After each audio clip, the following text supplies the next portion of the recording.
Hello aspirants, welcome to Unlock GS Academy. ये है आपकी अभ्यास सीरीज जिसमें हम यूपीएससी मेंस के प्रीवियस ईयर क्वेश्चन डिस्कस करते हैं।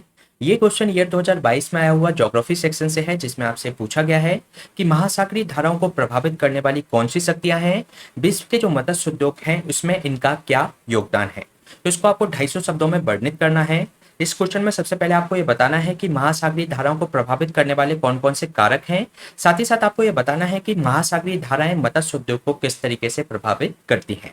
तो इस क्वेश्चन को सॉल्व करने की हमारी वही अप्रोच रहेगी। सबसे पहले हम इसके इंट्रोडक्शन से इसकी शुरुआत करेंगे, फिर इसकी संरचना बॉडी का निर्माण करेंगे, फिर निष्कर्ष के साथ इस क्वेश्चन को एंड करेंगे। अगर हम इस क्वेश्चन के इंट्रोडक्शन के बारे में बात करें तो एक निश्चित दिशा में बहुत अधिक दूरी तक महासागरीय जल की एक राशि के प्रवाह को महासागरीय धारा कहा जाता है। और जो महासागरीय धाराएं होती हैं उनका जो प्रवाह होता है वह दो डायरेक्शंस में होता है। सबसे पहला उसका प्रवाह होता है हॉरिजॉन्टल डायरेक्शन में, जिसको हम करंट यानी कि समुद्री धारा के नाम से जानते हैं। इसके बाद उसका एक वर्टिकल मोशन होता है जिसको हम अप बेलिंग या डाउन बेलिंग के नाम से जानते हैं। तो इस तरीके से इस क्वेश्चन की स्टार्टिंग की जा सकती है। इसके बाद हम देख लेते हैं कि महासागरीय धाराओं को प्रभावित करने वाली कौन कौन सी शक्तियां हैं। तो इसमें पहली शक्ति है प्राथमिक बल और दूसरी शक्ति इसके लिए काम करती है वह है द्वितीयक बल। अगर हम बात करें प्राथमिक बल के बारे में तो इसमें सबसे पहला होता है सौर ऊर्जा के द्वारा तापमान में जो वृद्धि होती है वह प्राथमिक बल के रूप में कार्य करती है। इसमें तापमान में बढ़ोतरी होने से जल का विस्तार होता है और यही कारण है कि भूमध्य रेखा पर जो समुद्र का जल स्तर होता है वह मध्य अक्षांशों की तुलना में 8 सेंटीमीटर अधिक होता है। और इसी कारण से अक्षांशों के बीच में इसी ढाल भिन्नता के कारण ये सागरीय धाराओं का प्रभाव होता है। इसके अलावा दूसरा प्राथमिक बल इसमें काम करता है विंड। इसमें जो वायु होती है वह जल को गति प्रदान करती है और ये जो गति होती है हवा एवं जल के बीच में घर्षण के फलस्वरूप उत्पन्न होती है। इसके बाद तीसरा प्राथमिक बल होता है ग्रेविटी। उसके अंतर्गत जल राशि को नीचे की ओर खींचा जाता है जिससे उसमें ढाल भिन्नता पैदा होती है और इसी ढाल भिन्नता के कारण महासागरीय धाराओं का निर्माण होता है। इसके अलावा जो अन्य प्राथमिक बल है वह है कोरियोलिस बल, जो कि पृथ्वी के घूर्णन के कारण उत्पन्न होता है, जो कि जल की गति की दिशा को प्रभावित करता है। और इसी के कारण उत्तरी गोलार्ध में इसकी जो डायरेक्शन होती है वह दाईं ओर यानी कि क्लॉकवाइज और दक्षिणी गोलार्ध में इसकी जो गति होती है वह एंटी क्लॉकवाइज यानी कि बाईं ओर। साथ ही ये जो बड़ी जल राशियां होती है उनके चारों ओर बहने वाले प्रवाह को इसके अंतर्गत गायर के नाम से जाना जाता है। इसके अलावा ये सभी जो महासागरीय घाटियां हैं वहां पर बड़ी वृत्ताकार धाराएं उत्पन्न करती हैं जो कि कोरियोलिस बल के प्रभाव में ही उत्पन्न होती है। इसके बाद अगर हम बात करें धाराओं को प्रभावित करने वाले द्वितीयक बल के बारे में तो इसमें सबसे पहला द्वितीयक बल है जल घनत्व में अंतर, जो कि महासागरीय धाराओं के जो वर्टिकल मोशन होता है उसको प्रभावित करता है। इसमें जो मोशन होता है वह हाई जो सैलिनिटी होती है उससे निम्न सैलिनिटी की ओर होता है। साथ ही साथ ये जो प्रवाह होता है ठंडे जल से गर्म जल की ओर होता है। इसमें जो अधिक घनत्व वाला जो जल होता है वह नीचे की तरफ जाता है।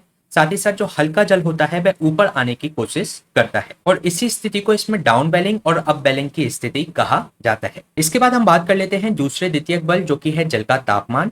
इसमें ठंडे पानी की जो समुद्री धाराएं होती हैं वह तब उत्पन्न होती हैं जब ध्रुवों पर ठंडा जल नीचे की तरफ उतरता है और वह धीरे धीरे भूमध्य रेखा की ओर बढ़ता है और इसी के परिणाम स्वरूप सागरीय धाराओं का निर्माण होता है। इसके बाद हम देख लेते हैं जो सागरीय धाराएं हैं वह मत्स्य उद्योग को किस तरीके से प्रभावित करती हैं।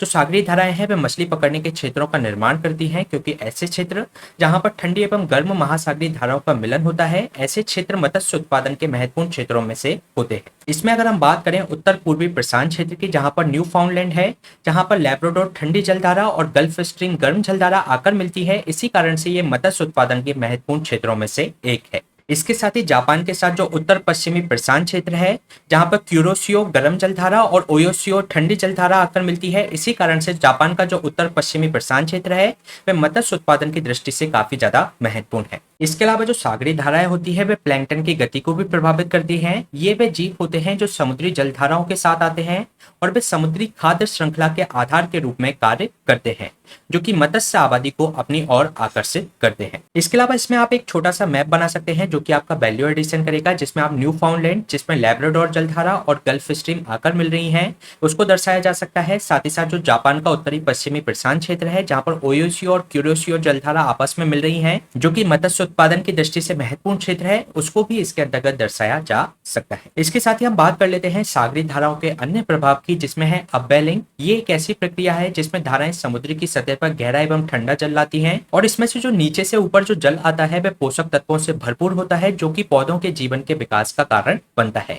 और इस पौधे में फाइटोप्लैंक्टन भी होते हैं जो कि मछलियों को अपनी ओर आकर्षित करते हैं। इसके साथ ही जो अपवेलिंग होती है वह मछलियों में लंबी सेल्फ लाइफ का भी कारण बनती है, क्योंकि जो ठंडी जलधाराएं होती हैं वह मछलियों की सेल्फ लाइफ को बढ़ा देती है, जिससे अधिक समय तक चलने वाले मत्स्य उत्पाद तैयार किए जा सकते हैं। इसके साथ ही जो महासागरीय धाराएं होती हैं वह पारिस्थितिकी संतुलन में भी सहयोग करती हैं, क्योंकि जो महासागरीय जलधाराएं होती है वह कम महासागरीय जलधारा वाले क्षेत्रों में जल के स्थानांतरण साथ ही साथ ऑक्सीजन स्तर को बनाए रखने के लिए पारिस्थितिकी संतुलन वहां पर बनाए रखती है। और इसके अगर हम एग्जांपल की बात करें तो अटलांटिक ओशन में सैरागासो सी और जो पैसिफिक ओशन के अंतर्गत डेड जोन हमें देखने को मिलता है, जिसके पारिस्थितिकी संतुलन को बनाए रखने में इन महासागरीय धाराओं का योगदान है। तो ये हमने बात की महासागरीय धाराओं के मत्स्य उद्योग पर प्रभाव की। इसके बाद अगर हम इसके निष्कर्ष की बात करें तो इसमें जो हालांकि मत्स्य जो उद्योग है उसके निर्माण में महासागरीय धाराओं की मुख्य भूमिका है, लेकिन हम अन्य संभावित क्षेत्रों में भी मत्स्य उद्योगों को विकसित करने के लिए प्रौद्योगिकी का उपयोग कर सकते हैं। तो ये क्वेश्चन हमने डिस्कस किया 2022 में आए हुए ज्योग्राफी खंड से।